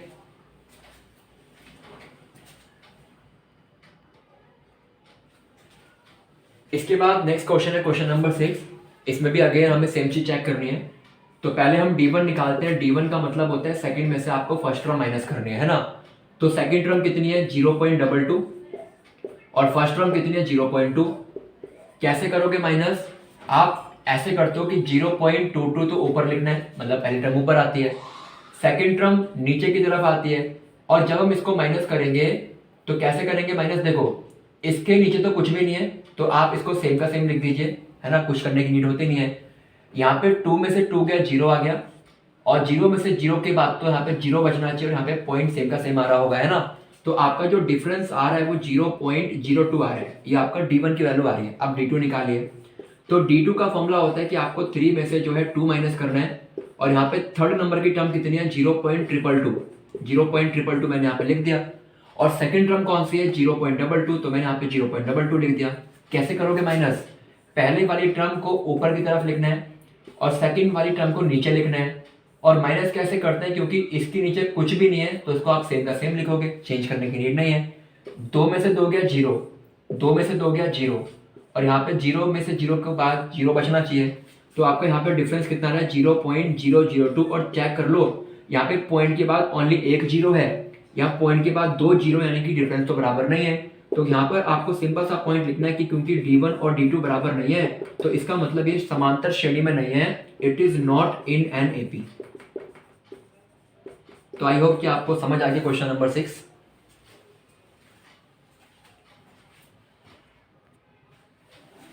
इसके बाद है क्वेश्चन नंबर 7। यहाँ भी सेम करना है आपको, पहले D1 निकालना है। D1 का मतलब होता है सेकंड में से फर्स्ट टर्म माइनस करनी है ना। सेकंड टर्म कितनी है, नेगेटिव की 4 है, और फर्स्ट टर्म कितनी है, फर्स्ट टर्म 0 है, और आपको पता है कि 4 में से 0 को माइनस करोगे आपकी वैल्यू 4 रहने वाली है, और सिंबल आएगा बड़ी संख्या के आगे वाला, क्योंकि यहाँ पे 4 बड़ी है तो सिंबल नेगेटिव आ गया, तो ये D1 आ गया। अब आपको D2 निकालना है। D2 का मतलब है कि थर्ड में से आपको सेकेंड टर्म माइनस करनी है, यही करते हैं। थर्ड टर्म कौन सी है, थर्ड टर्म आपकी नेगेटिव की 8 है, सेम का सेम लिखिए, और उसके बाद ये नेगेटिव सेम का सेम रहेगा, इसमें चेंज नहीं करना। और A2 की वैल्यू कितनी है, नेगेटिव की 4, तो यहाँ पे आपको नेगेटिव 4 लिखना है। अब आप देखिए कि माइनस और माइनस होता है प्लस का 4, प्लस का 4 आ गया, और उसके बाद माइनस और प्लस क्या होता है, माइनस होता है, यानी कि आपको माइनस करना पड़ेगा। तो 8 में से 4 को माइनस करने पे आपकी वैल्यू 4 आ रही है, लेकिन सिंबल कौन सा आएगा, जो नंबर बड़ा है। तो यहाँ पर 8 बड़ा है तो सिंबल कौन सा आ गया, -4 आ गया। और आप चेक कर लीजिए कि D1 और D2 दोनों बराबर आ रहे हैं, यानी कि ये एपी के अंदर है। और अगर ये एपी में है तो आपको अगली 3 टर्म निकालनी है, मतलब आपको A5 निकालना है, A+4D करके। ठीक है, आपके पास A की वैल्यू है और D की वैल्यू यहाँ पे आ चुकी है। आपको A6 निकालना है A+5D करके, और आपको यहाँ पे A7 निकालना है A+6D करके। ठीक है, तो इसको भी आप खुद ही कर लेना, क्योंकि A की वैल्यू आपको पता है और D की भी वैल्यू आपको पता है।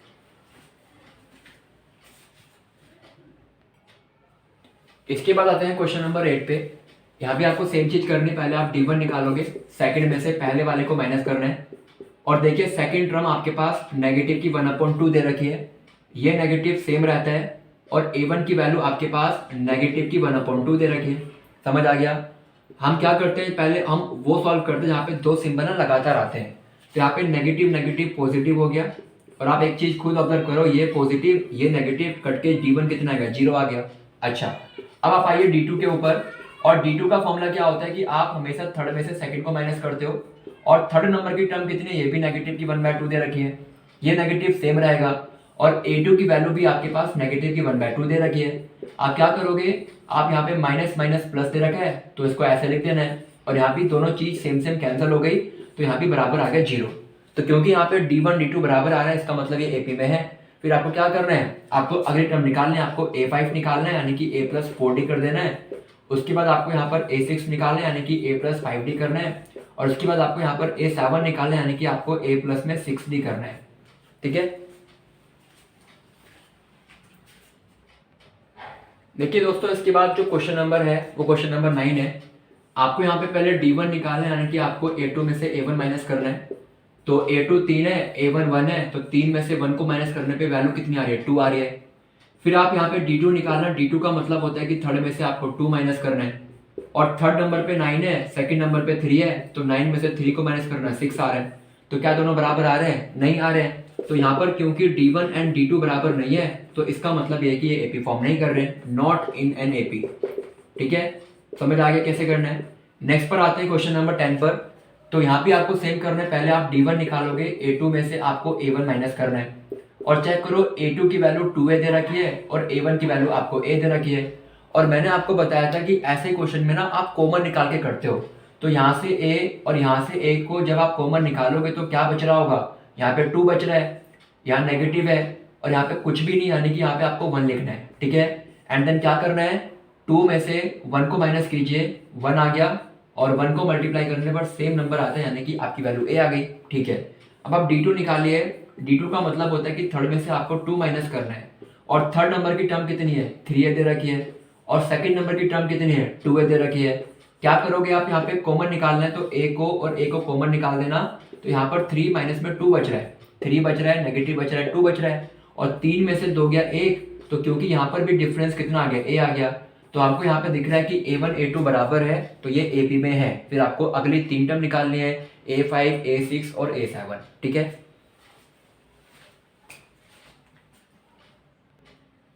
देखिए बच्चों, क्वेश्चन नंबर 11 में क्या कह रहा है, A है, A का स्क्वायर है, A क्यूब है, A4 है। तो इसको कैसे करेंगे, तो पहले आप यहाँ पे D1 निकालते हो, यानी कि सेकंड में से आप पहली टर्म को माइनस करते हो, यही करते हो।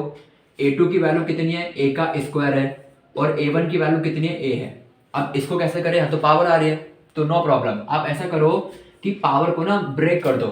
यहाँ पे जो A का स्क्वायर है, क्या हम इसको 2 बार लिख सकते हैं, है ना, लिख देंगे इसको 2 बार, तो A इंटू में A लिख दीजिए।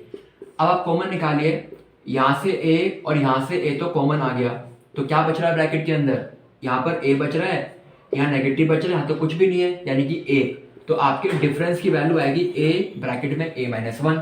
ठीक है, अब आप D2 पे निकालिए कि D2 की वैल्यू होती है कि आपको थर्ड में से 2 माइनस करना है, और थर्ड नंबर पे A क्यूब है, सेकंड नंबर पे A का स्क्वायर है। ये कैसे करोगे, इसको भी ब्रेक करो, A क्यूब को 3 बार लिख दो, A into A into A, और A स्क्वायर को 2 बार लिख दो, A इंटू में A। अब आप देखिए, यहाँ से A और इसमें से A कॉमन आ गया, उसके बाद अगेन A जो है कॉमन आ गया, और क्या बच रहा है ब्रैकेट में, A बच रहा है, नेगेटिव बच रहा है, यहाँ तो कुछ भी नहीं बच रहा है, यानी कि यहाँ पर 1 लिखोगे। और आपको यहाँ पे एक चीज दिख भी रही होगी कि A इंटू A का मतलब होता है A का स्क्वायर। और आप चेक कर लो कि ये वैल्यू और ये वैल्यू बराबर नहीं है, क्योंकि यहाँ पर A है और यहाँ पर A का स्क्वायर है। तो क्योंकि यहाँ पर D1 और D2 बराबर नहीं है तो इसका मतलब ये है कि ये AP के अंदर नहीं है, नॉट इन एन AP। ठीक है,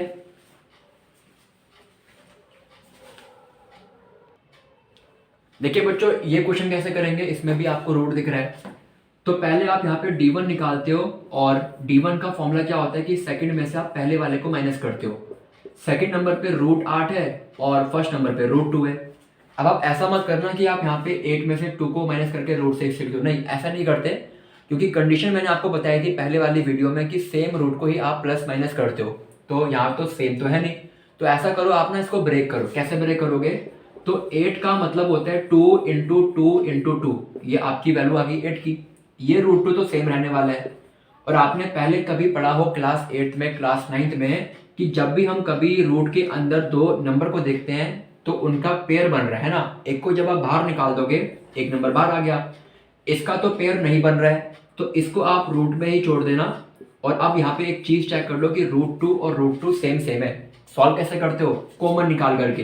√2 और √2 यदि मैं कॉमन निकाल देता हूं तो क्या नंबर बचता है यहाँ पर, 2 माइनस में यहाँ तो कुछ भी नहीं बचा, यानी कि 1 बचा है। समझ आ गया। और आप यहाँ पे माइनस कीजिए, तो जब हम 2 में से 1 को माइनस करते हैं 1 आता है, और मल्टीप्लाई करने पे आपका जो D1 की वैल्यू है वो कितनी आएगी, √2 आ गई। अब D2 पे आइए, तो D2 के लिए आपको 3 में से जो है वो 2 को माइनस करना है, और थर्ड नंबर पे रूट का 18 है और सेकंड नंबर पे रूट का 8 है। अगेन आप ऐसा मत करना कि आप 18 में से 8 को माइनस करोगे, नहीं वो पॉसिबल नहीं है। आप फैक्टराइज करो। 18 का जो फैक्टर होता है वो 3 इंटू 3 इंटू 2 होता है, और 8 का जो फैक्टर होता है वो 2 इंटू 2 इंटू 2 होता है। और क्योंकि यहाँ पे दो संख्या का पेयर है तो एक को आप बाहर निकाल दीजिए, और इसका पेयर नहीं बन पा रहा है इसको आप रूट में ही छोड़ देना। ऐसे यहाँ पर देखिए, यहाँ पे 2 नंबर का पेयर है तो एक को बाहर निकालिए, और रूट का पेयर नहीं बन पा रहा है इसको आप रूट में छोड़ दीजिए। सॉल्व कैसे करोगे, चेक कर लो, √2 सेम रूट है तो कॉमन निकाल के सॉल्व करना है।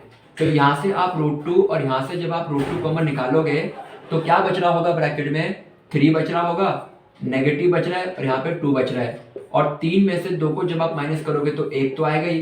तो किसी भी नंबर को 1 से मल्टीप्लाई करने पे कितना आता है, सेम नंबर आता है। तो यहाँ पे आपकी वैल्यू कितनी आ गई, √2, और डिफरेंस यहाँ पे क्या आ रहा है, बराबर आ रहा है। तो इसका मतलब ये AP के अंदर है। अब अगली 3 टर्म कैसे निकालनी है वो मैं आपको इसका आंसर करके दिखा रहा हूँ। देखिए बच्चों, अगली 3 टर्म कैसे निकालते हैं, हमें 4 टर्म तो दे रखी है ना, हमें 5th 6th 7 निकालनी है। तो जब हम A 5th निकालेंगे तो A 5 का मतलब होता है A प्लस में 4D, नई टर्म होती है A प्लस 4D। A की वैल्यू कितनी है, A की वैल्यू आपको √2 दे रखी है, और यहाँ पे D की वैल्यू भी कितनी आई थी, D की वैल्यू भी यहाँ पे √2 आई थी। मतलब यहाँ पे कितना हो गया, यहाँ पे आपका ये 4√2 हो गया। और सॉल्व कैसे करते हैं, कॉमन निकाल करके। यहाँ से आप कॉमन निकालिए, कॉमन आ गया, और क्या बच रहा है उसके बाद, यहाँ तो कुछ भी नहीं, यानी कि 1 बच रहा है, और यहाँ पे 4, और 1 और 4 को ऐड करने पे कितना आता है, 5 आता है। और नंबर क्योंकि पहले आता है रूट बाद में आता है, तो आपका 4th टर्म कितना है, सॉरी 5th टर्म कितना आएगा, 5√2 आ रहा है। लेकिन प्रॉब्लम क्या है, देखिए यहाँ पे नंबर बाहर आ रहा है, क्या यहाँ पे कहीं नंबर बाहर था, नहीं, यहाँ सारे के सारे नंबर रूट में थे। इसका मतलब क्या है कि हमको इसको भी रूट में लेके आना पड़ेगा। कैसे लेके आओगे, देखो आप एक चीज ध्यान से ऑब्जर्व करना, यदि हमारे पास कोई नंबर 5 इंटू 5 है तो कैसे लिखते हो, आप इस वाले नंबर में 2 का पेयर देखते हो और 1 को बाहर निकालते हो, ऐसे ही होता है ना, ऐसे ही होता है। अच्छा, यदि हम इसको वापस रूट में भेजेंगे तो रूट में जाके अगेन ये 2 का पेयर बन जाता है, ऐसे ही बनेगा ना। तो ध्यान रखना है कि ये जो हमारे पास बाहर का नंबर है, जब आप इसको रूट में भेजोगे तो अगेन ये 2 का पेयर बन जाएगा। कैसे, देखिए हमने यहाँ पे लिखा हुआ है √2 आपको सेम का सेम लिखना है। ये जो बाहर 5 है, जब ये रूट में जाएगा तो इसको आपको 2 बार लिखना है। तो आप कहोगे 5 इंटू 5, देखिए कितना हो गया, 2 इंटू 5 10, 10 इंटू 5 50, यानी कि आपका जो 4th टर्म आएगा, जो 5th टर्म आएगा वो √50 आ गया। नेक्स्ट पे आते हैं, आपको नेक्स्ट समझ आ जाएगा अगर इसमें थोड़ी कंफ्यूजन है तो। देखिए A6 निकालना है, A6 का मतलब होता है A प्लस में 5D, यही होता है। A की वैल्यू √2 दे रखी है और D की वैल्यू भी आपको √2 दे रखी थी, तो हम कह सकते हैं कि यहाँ पे हमारी वैल्यू कितनी आ रही है, 5√2 आ गई। सॉल्व कैसे करते हैं, कॉमन निकाल के करते हैं। तो रूट यहाँ से भी और रूट यहाँ से भी जब हम कॉमन निकालेंगे तो कितना बच रहा होगा, यहाँ तो 1 बचेगा और यहाँ पे 5 बचेगा, है ना। और आप इसको ऐड करो तो यहाँ पे हम 5 में 1 को ऐड करेंगे तो कितना आता है, 6 आता है। और क्योंकि नंबर हमेशा पहले आता है, रूट बाद में आता है, तो हमारा आंसर कितना आएगा 6√2। लेकिन क्या हमको ऐसे लिखना है? नहीं, इसको हमें रूट की फॉर्म में लिखना है। और मैंने आपको कहा था कि रूट को आप सेम का सेम लिखिए, और ये जो बाहर नंबर है जब आप इसको रूट में भेजोगे तो ये 2 का पेयर बन जाता है, तो आप इसको 2 बार लिखोगे। तो ये कितना होगा? 2 इंटू 6 करना 12, 12 इंटू 6 करने पे 72, यानी कि हमारा आंसर कितना आएगा? रूट का 72 आ गया। समझ आ गया आपको? तो इससे अगली जो टर्म है वो भी ऐसे निकालने, तो आप उसको कैलकुलेट कर लेना, हो जाएगा। ठीक है, देखिए बच्चों, ये आपको क्वेश्चन दे रखा है, आपको क्या करना है? फाइंड आउट करना है। तो पहले हम d1 निकालेंगे। d1 का मतलब होता है सेकंड में से आपको फर्स्ट टर्म माइनस करनी है ना। सेकंड टर्म कितनी है? √6 है। फर्स्ट टर्म कितनी है? √3 है। और आपको पता है कि 6 का तो फैक्टर बनता नहीं, 2 और 3 बनता है, उसमें कुछ तो कॉमन आता नहीं है, और 3 का भी नहीं बनता है। और मैंने आपको बता रखा है कि जब भी कभी रूट सेम ना हो तो उसको सॉल्व नहीं करते, तो हमारा जो डिफरेंस है d1 वो यहीं पे खत्म हो जाएगा। ये हमारे d1 की वैल्यू आ गई। अब d2 पर आइए। तो d2 का मतलब होता है कि थर्ड में से आपको 2 माइनस करना है, और थर्ड नंबर पे √9 है, सेकंड नंबर पे कितना है? √6 है। और आपको पता होगा कि 9 का √3 होता है, और 6 का तो बनेगा नहीं। ये आपका d2 आ गया। क्या दोनों सेम है? सेम तो है नहीं। तो क्योंकि यहाँ पर d1 और d2 बराबर नहीं है, तो इसका मतलब ये जो है वो AP के अंदर नहीं है, नॉट इन एन AP। ठीक है,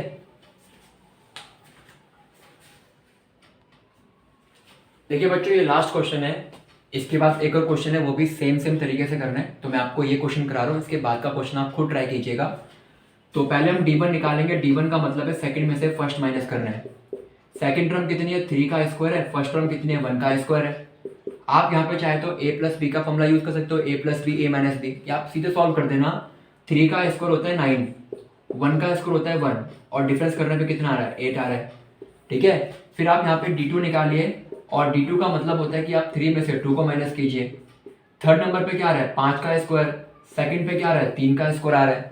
तो सॉल्व कीजिए। 5 का जो स्क्वायर है वो 25 होता है, और 3 का स्क्वायर 9 होता है, और माइनस आप करोगे तो यहाँ पे 16 आएगा।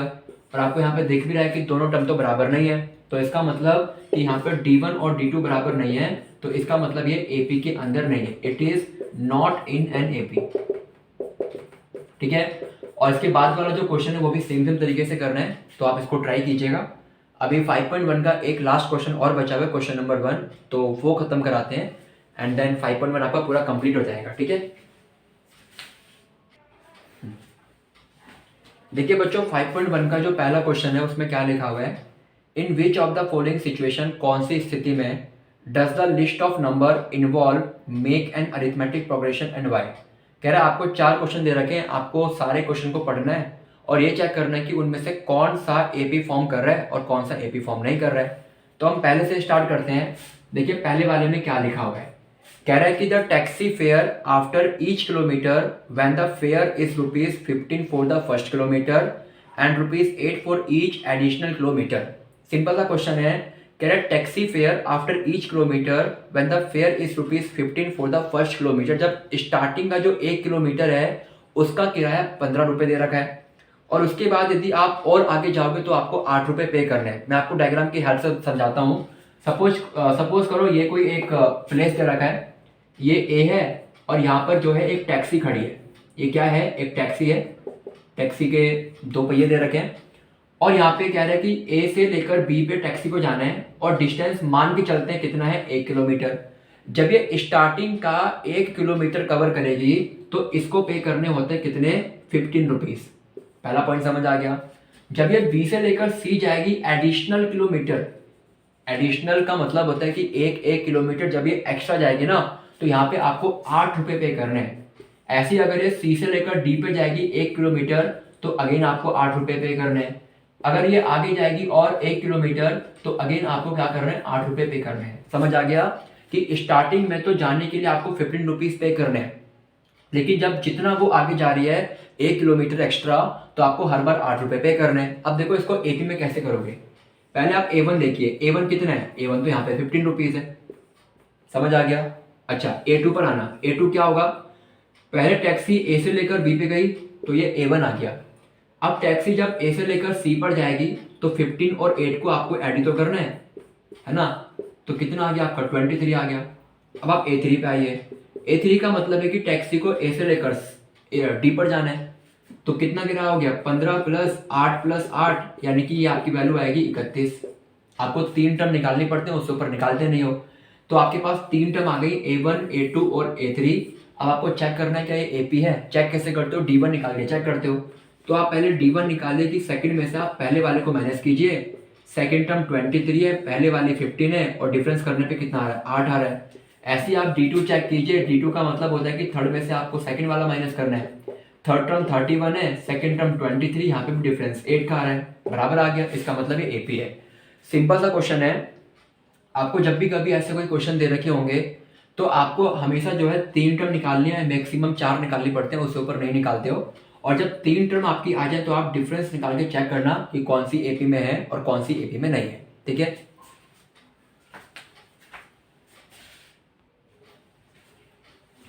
देखिए बच्चों, सेकंड क्वेश्चन में क्या कह रहे हैं, the amount of air present in a cylinder. आपके पास एक सिलेंडर है, उसमें ना अमाउंट ऑफ एयर है, मतलब उसमें एयर प्रेजेंट है। When a vacuum pump remove 1/4 of the air remaining in the cylinder at a time. जब आप उसको वैक्यूम करते हो तो हर बार 1/4 जो गैस है वो बाहर निकल जाती है। मतलब ये कि हमारे पास सपोज ये एक सिलेंडर है, ये क्या है, एक सिलेंडर है, और ये पूरा जो है गैस से भरा हुआ है। हमको नहीं पता कितनी गैस इसके अंदर है, और ये कहता है कि हर बार जो है 1/4 गैस बाहर निकल जाती है। 1/4 किसकी, ऑफ द रिमेनिंग, यानी कि जितनी गैस इसमें बचेगी। और हर बार जब आप वैक्यूम करोगे तो हर बार कितनी गैस बाहर निकलती है, 1/4 बाहर निकलती है। कैसे करोगे देखो, आप ऐसा करना, आप ना कोई ऐसा एग्जांपल लेना जो 4 के टेबल में आता है और कोई बड़ी वैल्यू है जिससे आंसर आपका पॉइंट में ना आए।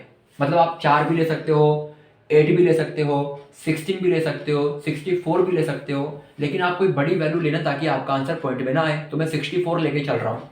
तो यहाँ पर हम मान लेते हैं let the volume of air in cylinder. हम क्या मान के चलते हैं कि सिलेंडर में जो गैस का आयतन है, सिलेंडर के अंदर जो गैस की मात्रा है, हम मान के चलते हैं 64 लीटर है। कितनी है, 64 लीटर है। समझ आ गया। क्या मान के चलना है कि 4 से एक ऐसी वैल्यू लेने जो कि 4 से कट हो जाए। अगर यहाँ पे 5 होता हम यहाँ पे 125 ले लेते हैं, अगर यहाँ पे 3 होता हम यहाँ पे 27 ले लेते हैं, यानी कि बड़ी वैल्यू लेके चलनी होती है। तो मानते हैं कि स्टार्टिंग में जो एयर है वो कितना 64 है, यानी कि यहाँ पर आपको पता लग गया होगा कि A1 की वैल्यू कितनी है, 64 है। समझ आ गया। अब आते हैं A2 पर, देखिए कैसे निकालना है। कह रहे हैं जितनी स्टार्टिंग में वॉल्यूम थी, कितनी वॉल्यूम थी, 64 थी, हमने वैक्यूम किया, तो वैक्यूम करने के बाद गैस बाहर निकल रही है। बाहर निकलने का मतलब माइनस हो रही है। कितना बाहर निकल रही है, जितनी उसके अंदर गैस थी उसका 1/4 बाहर निकल रही है। समझ आ गया। 64 स्टार्टिंग में थी, हमने वैक्यूम किया, और जितनी गैस थी उसका 1/4 बाहर निकल गया। तो आप इसको कैंसिल कीजिए। तो 64 में से जब आप 16 को माइनस करोगे तो आपकी वैल्यू कितनी आ जाएगी, 48 की वैल्यू आ गई। अब इतनी गैस बचे 48। अब आते हैं A3 पर। तो A3 कैसे निकालोगे, देखो अब कितनी गैस बची है, 48 बची है। समझ आ गया। पहले 64 थी बट यहां से तो रिमूव हो गई, अब 48 बची है। आपने अगेन वैक्यूम किया, और वैक्यूम का मतलब आपने गैस को बाहर निकाल दिया। कितना निकाला, जितनी बची हुई थी उसका 1/4 आपने बाहर निकाल दिया। तो कैंसिल करने पे 12 आएगा। तो 48 में से 12 को माइनस कीजिए तो वैल्यू कितनी आ गई आपकी, 36 आ गई। तो 3 टर्म चाहिए होती है। अब चेक करो AP बन रहा है नहीं बन रहा है। तो D1 का मतलब होता है कि सेकंड में से आपको पहले वाला माइनस करना है। सेकंड नंबर पे 48 है, फर्स्ट नंबर पे 64 है, और आप डिफरेंस करोगे तो आपकी वैल्यू आएगी नेगेटिव की 16। समझ आ गया। ऐसे ही आप यहाँ पे D2 निकाले। D2 का मतलब होता है कि थर्ड में से आपको सेकंड माइनस करना है। थर्ड नंबर पे 36 है, सेकंड नंबर पे 48 है, और यहाँ पे आप माइनस करोगे तो आपका आंसर -12 आ रहा है। ये तो बराबर नहीं आ रहा, तो इसका मतलब है कि ये AP फॉर्म नहीं कर रहा है। ठीक है।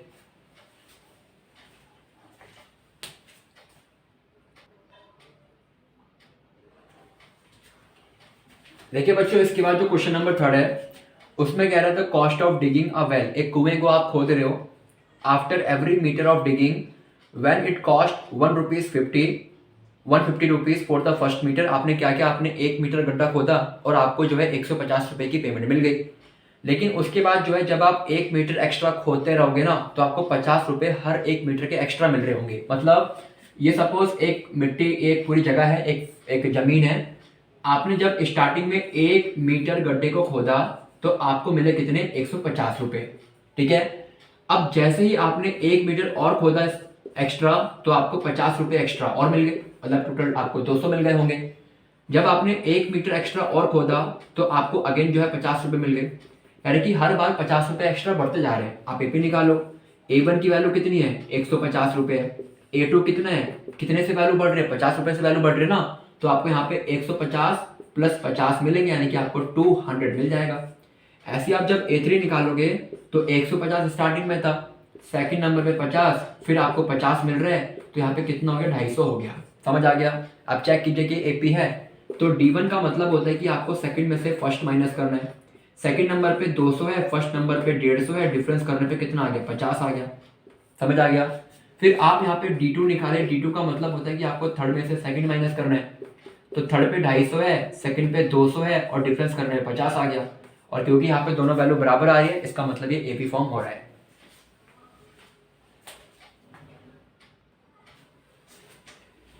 देखिए बच्चों, लास्ट क्वेश्चन है, कह रहा था amount of money in the account every year when ₹10,000 is deposit at compound interest at 8% per annum.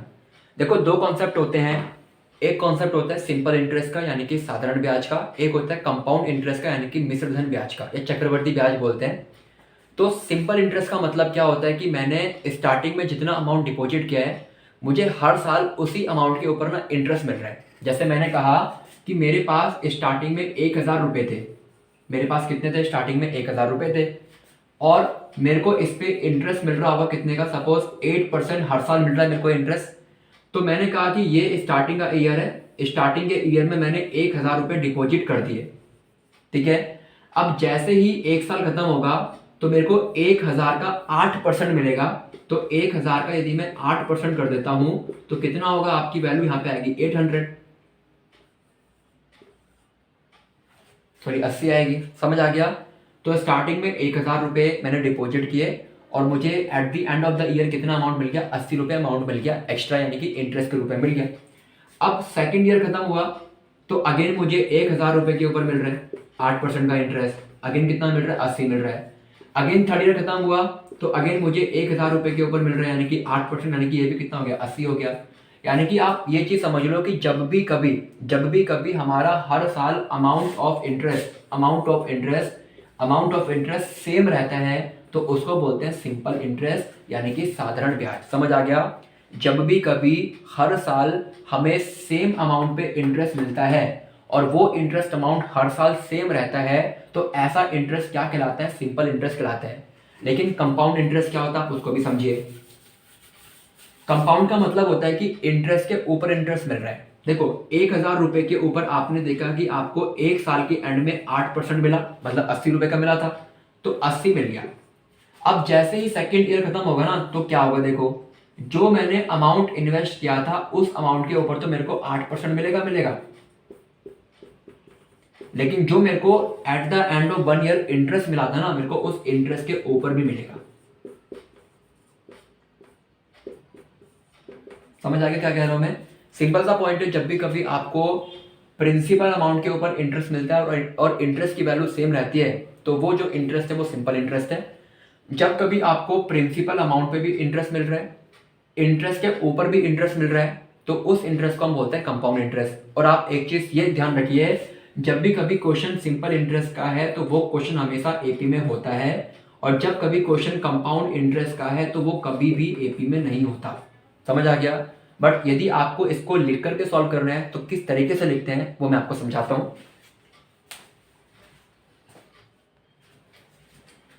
देखिए बच्चों, फोर्थ क्वेश्चन में ना कंपाउंड इंटरेस्ट है, तो हमको पहले ही पता लग गया कि वो एपी में नहीं है। बट कैसे करोगे, देखो हमें पता है कि स्टार्टिंग में जो हमारे पास अमाउंट है क्वेश्चन के अकॉर्डिंग वो कितना है, 10,000 रुपीज का अमाउंट है, और हमको 8% इंटरेस्ट मिल रहा है। तो जब हम A2 की बात करेंगे तो A2 का मतलब क्या है, देखो हमने कहा स्टार्टिंग में हमारे पास 10,000 रुपये अमाउंट था, तो 10,000 का अमाउंट हमारे पास रहेगा, प्लस हमको 10,000 रुपये के ऊपर जो है 8% का इंटरेस्ट भी मिलेगा। यानी कि आपकी यहाँ पर जो वैल्यू आ रही होगी वो कितनी आएगी, 10,000 रुपीज में आपको 800 को ऐड करना है, तो आपकी वैल्यू यहाँ पर आएगी 10,800। पहला पॉइंट समझ आ गया। स्टार्टिंग में 10,000 रुपये था, फिर आपको 8% का इंटरेस्ट मिल गया। अब आते हैं A3 पे। A3 पे क्या होगा, आपको इसके ऊपर भी इंटरेस्ट मिलेगा, आपको इसके ऊपर भी इंटरेस्ट मिलेगा। तो ऐसा करते हैं, टोटल अमाउंट के ऊपर ही इंटरेस्ट निकालते हैं। तो मैंने कहा कि हमारे पास अब जो अमाउंट है वो 10,800 हो चुका है, और आपको क्या करना है, आपको इसी अमाउंट के ऊपर जो है अब इंटरेस्ट मिल रहा होगा। समझ आगे क्या कह रहा हूं मैं आपको। यहाँ पर आपने कहा कि 10,000 स्टार्टिंग में थे, सेकेंड ईयर में 10,000 रुपये अमाउंट तो है, बट 8% का इंटरेस्ट मिला, यानी कि इतना अमाउंट हो गया। थर्ड ईयर में ये अमाउंट हमारे पास तो है, बट इसके ऊपर भी हमको इंटरेस्ट मिल रहा होगा 8% का, तो ये वैल्यू हमारी कैंसिल हो गई, और यहाँ पे आपका आएगा 10,800, और आप इसको मल्टीप्लाई करोगे तो 864, और जब आप इसको ऐड करोगे तो ऐड करने पर आपकी वैल्यू आ रही होगी कितनी, 11,664। अब आप चेक करो क्या ये एपी में है, तो D1 निकालो, D1 का मतलब A2 में से A1 माइनस करो, और फिर आप D2 निकालो, आप जो है A3 में से A2 को माइनस करो। A2 कितना है, A2 आपके पास 10,800 है, और A1 कितना है, 10,000 है। तो यहाँ पे डिफरेंस करने पे कितना आएगा जी, 800 आ रहा होगा। और यहाँ पे आप करोगे तो 11,664 में से आपको 10,800 माइनस करना है, तो माइनस करोगे तो आपकी वैल्यू आ जाएगी यहाँ पर कितनी, 864। ये आपकी वैल्यू आ गई है। तो क्या डिफरेंस बराबर आ रहा है, नहीं आ रहा, तो इसका मतलब ये एपी के अंदर नहीं है। ठीक है, तो आपका 5.1 पूरा खत्म हो चुका है। तो आप इसकी प्रैक्टिस कीजिए